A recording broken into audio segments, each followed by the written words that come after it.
Good morning, Tracer Man. Today we're going to talk about a couple of different things. First, we'll talk about how what you eat may affect how you sleep. And then we'll talk a little bit about snoring and how to manage it. So for those of you that have a partner who snores, you might want to take some notes. But before we begin, this is just another reminder to parents that if you have children who need immunizations before school starts, it's a great time to get them done before everyone gets busy and trying to get everyone ready for school. All children attending daycare or going to school are required by state law and health regulations to have proper immunizations and verification of those immunizations unless you are exempt. Bring the kids and come on in. It will be one less thing you have to do to get your kids ready for school.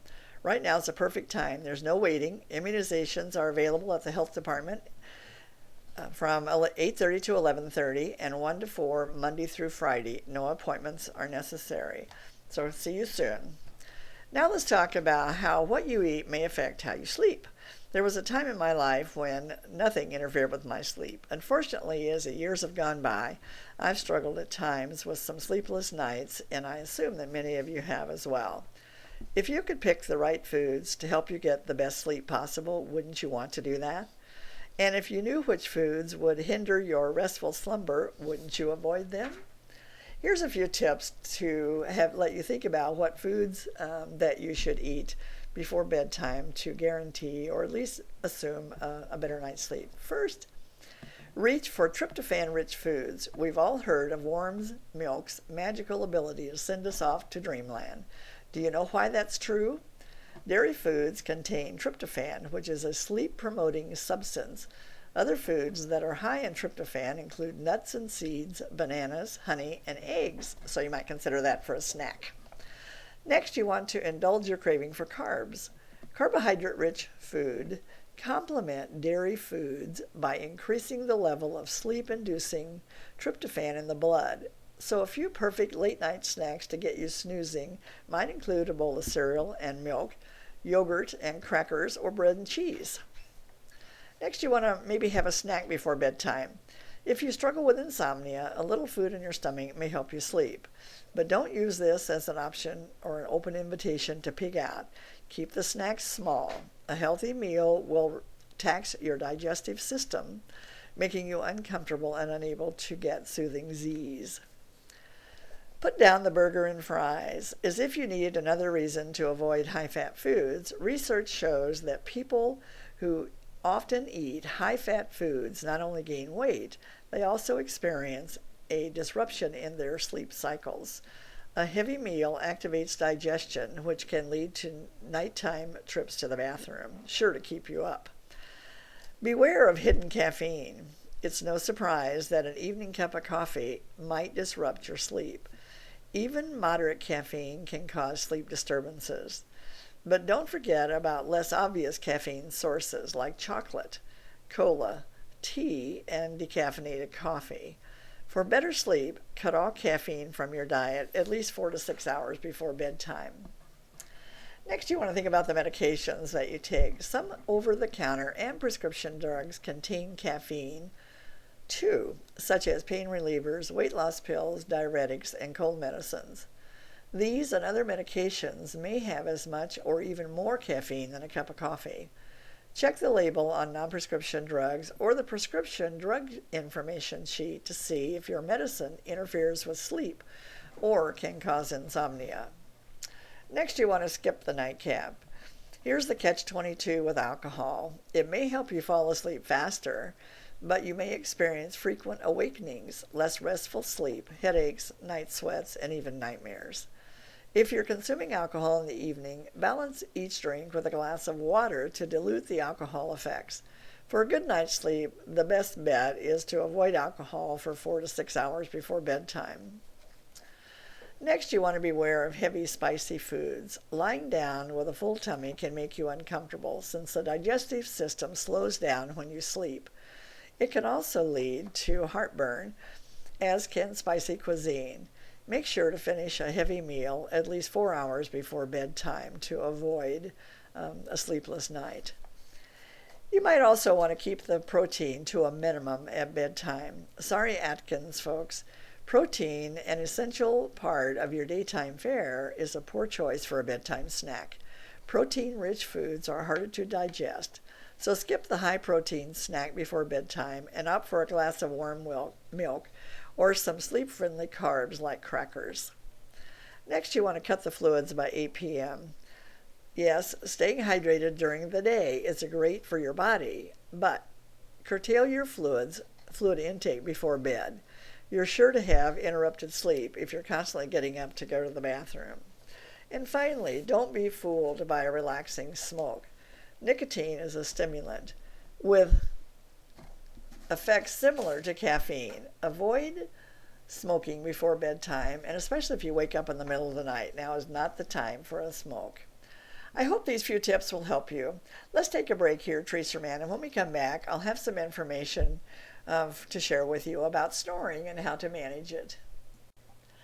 Since we've been talking about sleeping, I thought we might as well continue on a related topic, snoring.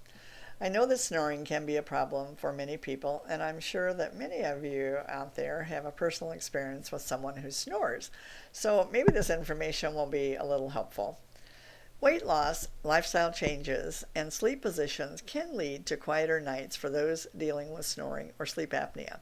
Snoring isn't fun for anyone. The rhythmic racket can keep bedmates and even housemates from enjoying a good night's sleep. Besides being a nuisance, snoring can be associated with serious health conditions like sleep apnea. If you have sleep apnea, and you may briefly stop breathing repeatedly while you sleep because your throat muscles relax and allow your airway to become narrowed or blocked. Over time, sleep apnea can put you at a higher risk of blood pressure, stroke, or heart attack. Even if you merely breathe loudly and don't have sleep apnea, the snoring can put your health and comfort at risk.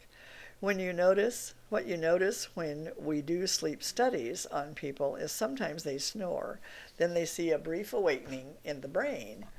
Then the brain goes back to sleep and the person snores again. Patients can become tired because of the snoring. Even without sleep apnea, snoring can lead to high blood pressure or swings in blood pressure. It's also been found to be associated with heart disease separate from sleep apnea. It's wise to see your doctor if your snoring is audible throughout the entire house, you have high blood pressure or heart disease, you're sleepy during the day, or if you're more than 20 pounds overweight. However, in the meantime, you can also use a number of methods on your own to help cope with snoring. If snoring is bothering you or the people around you, here are a few changes that you might try. One, of course, is to lose weight. The importance of shedding extra pounds if you're overweight, since many people snore because of their weight. According to the National Institute of Health, extra fat about the neck can cause your airway to become narrower and less likely to stay open. Specifically, when men put on weight, an area that tends to get bigger is the neck. Next, you want to avoid alcohol before bedtime. Alcohol will suppress the activity of what we call the airway dilator muscles. These are muscles that are meant to keep your airway open. So if you drink anytime within 4 hours of going to bed, you're more likely to snore or snore more loudly. Next, you want to steer clear of certain medications. Sleeping pills, sedatives, and muscle relaxants are just some of the medications that cause the muscles that keep your airway open to become slack, which can lead to snoring. You also want to get plenty of sleep. Sleep deprivation does the same thing to those airway muscles. So the more tired you are, the more you'll snore. Sleep on your side is another suggestion. When you sleep on your back, gravity tugs downward on the tissues of your airway, which can make snoring worse. Lie on your side at bedtime to reduce snoring symptoms. And finally, elevate yourself. Sometimes sleeping at a slight incline will make your snoring better. Prop yourself up on a couple of pillows or a foam sleeping wedge, or use an adjustable bed. Snoring can be an annoyance or a sign of a larger problem. Either way, these are a few tricks that you can learn to manage the condition. So good luck. So I think we have a few minutes left. I think we maybe have time for a joke today. Here's something you might enjoy. A police officer in a small town stopped a motorist who was speeding down Main Street. "But, officer," the man began, "I can explain." "Just be quiet," snapped the officer. "I'm going to let you cool your heels in jail until the chief gets back."